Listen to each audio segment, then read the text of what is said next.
April was surprisingly a really great reading month for me. Hey book besties, welcome back to my channel. Today we're going to be rounding up all of the books I read in April and the books I'm hoping to read in May. And I will say that April was pretty good for a reading month. I felt like I read a lot of great books and had a lot of time for reading, which I'm not sure how that happened, but before we get started, make sure you hit that subscribe button and stick around for more book content. I love sharing reading roundups like this one, book recommendations, book reviews, book unboxing videos, and just all the fun bookish things. So make sure you're following along. So in April, I ended up finishing 11 books, which I'm kind of shocked by. And oddly, April felt like it lasted a long time. I don't know why. I just felt like I had so much more time for reading, even though I really didn't. I don't know, it just felt like the month was lasting a long time, so there was more reading time to be done. Whatever it was, I will take it because I had such a great reading month. I read Too Close to Home. This is a thriller. I did get this as an ARC and it released April 14th, maybe, something like that. And this was really good. I ended up giving this one 4 stars, and I had the audio with it too, so I did an immersive read, and it was really captivating the whole way through. I could not wait to keep going and see what was going on. It honestly felt like each chapter ended on a cliffhanger, so I just wanted to keep turning the pages. It was so good. I definitely recommend it. I read The Mad Wife. This book has been on my TBR ever since it came out, and I am so glad I finally picked it up. I ended up starting this one on audio and doing an immersive read with it, and it was really good. This was like a historical fiction book with a little bit of a mystery to it, super compelling, set in the 1950s where you're following a housewife, and I was just so invested in her story. I could not stop reading. I was just so gripped by it. I ended up giving this one 4.5 stars, and I definitely recommend it. I read Flirting with Disaster. This book has been on my radar for a very long time. I've been wanting to pick it up forever, and I finally did, and I am so glad I did because it was such a good book. I ended up giving this one 4 stars. I did an immersive read with this one, and I do recommend doing that if you want to pick up this book.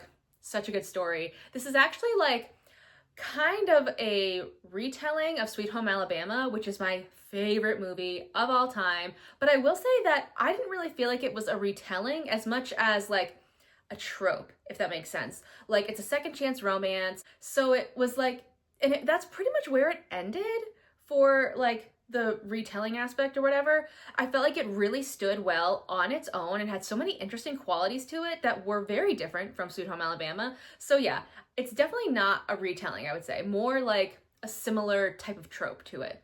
It was really good though, I highly recommend it. And then I finished up the Rebel Blue Ranch series with book 3, Lost and Lassoed, and book 4, Wild and Wrangled. Oh my gosh, I love this series so much. So I read book 3. This one I will say was my least favorite in the series, but I still rated it 5 stars because it was just so freaking good.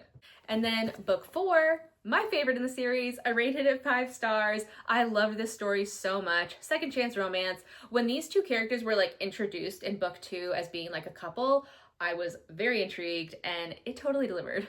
I did have one DNF this month, and that is Her One Regret. I did post a video about my thoughts on this one, and because it's a book of the month, I was able to take advantage of the reader's guarantee, which was great. This was not for me. I didn't really care for it. It's not that it's a bad book as a whole, but for me, it was not a book for me. So I can't really say that I recommend it. I do think that this could be a great book for the right person, but I think definitely look into it before you pick it up.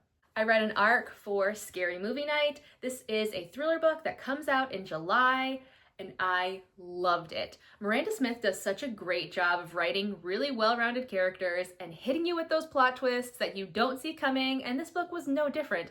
I ended up giving this one 5 stars, and like I said, it was so good. I highly recommend it, so make sure you add it to your Goodreads so that when it releases, you know to pick it up.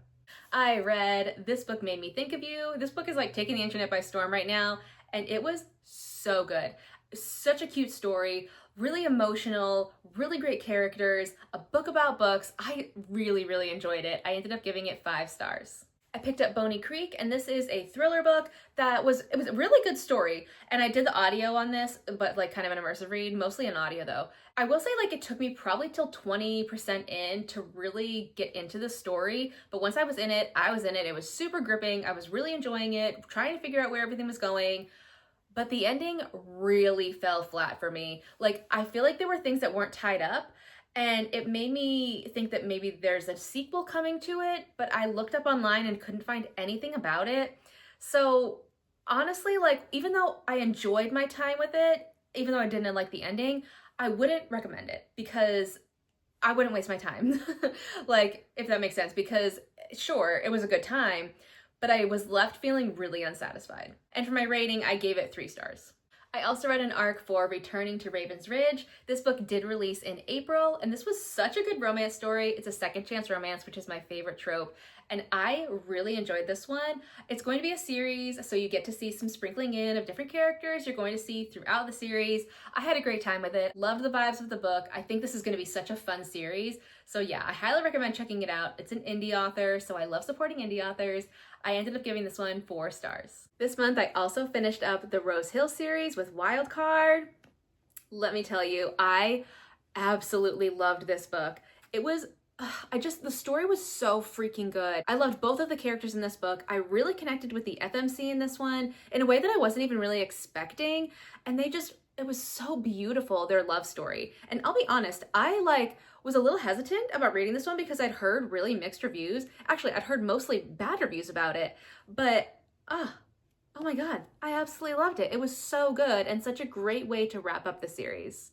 It ended up being my favorite book in April. So those are the 11 books that I read in April. Let's round up my May hopefuls. So one book that I actually started in April and I'm going to be finishing in May is Shield of Sparrows. Now I've been reading this one for a while. It's been probably the beginning of the month is when I started it.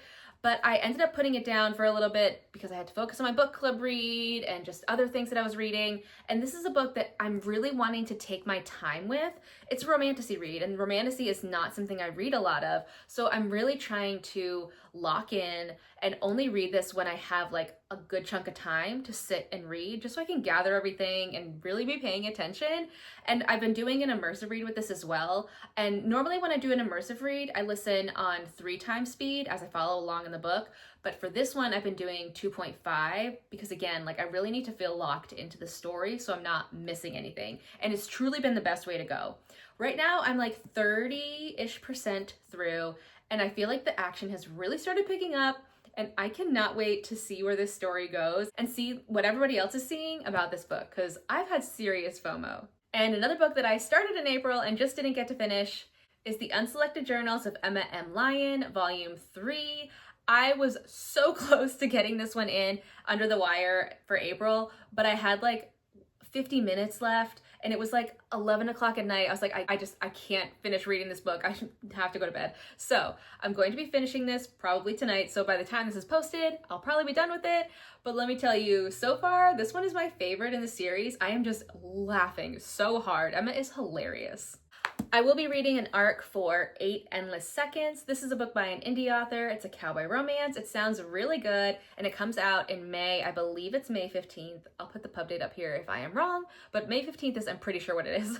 And I am very excited to read it. People who have been in the arc group with me are already crying in the prologue, so I'm like, oh boy, this is going to wreck me, but I love when a book can wreck me. And then the last book that I will be definitely reading in May is Fever Dream. This is Elsie Silver's newest release. It's starting a whole new series and I am so excited. I cannot wait for these characters. Everything I've been hearing about it has had me so excited for this book, and I will be getting to meet Elsie Silver during her tour for this book release, and I cannot wait. My plan is to have the book finished by the time I get there, so we will see. I do have it obviously pre-ordered. I got the audio pre-ordered and I am so ready for this.